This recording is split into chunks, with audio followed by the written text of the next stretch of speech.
સમાચાર બકરી ઈદના દિવસે થતી જીવ હત્યાનો વિરોધ થઈ રહ્યો છે। સંત જ્યોતિનાથ મહારાજે વિરોધ નોંધાવ્યો છે। બકરી ઈદમાં જીવોની હત્યા ન થવી જોઈએ। હિન્દુ તહેવારોમાં પાણી બચાવોની વાત થાય છે તો હિન્દુ તહેવારોની સલાહ આપનારાઓ ચૂપ કેમ છે? હમણાં બકરી ઈદના મુદ્દે વિવાદ થઈ રહ્યો છે। હું કાયમ કહું છું, હોળી હોય, દિવાળી હોય, આવા તહેવારોમાં કાયમ માટે તમે જોયું હશે કે આપણને પાણી બચાવવાની વાતો કરતા હોય, ફટાકડાથી પ્રદૂષણ ફેલાવવાની વાતો કરતા હોય, અને હવે બકરી ઈદ છે તો જીવ હત્યા નથી થતી। અમારો વિરોધ છે।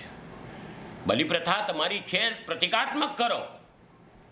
તમે જે રીતે કરી રહ્યા છો તમારા ધર્મની અંદર, તે પાછું જાહેરમાં થાય છે ઘણી જગ્યાએ। આ શું સમાજ માટે સારું છે?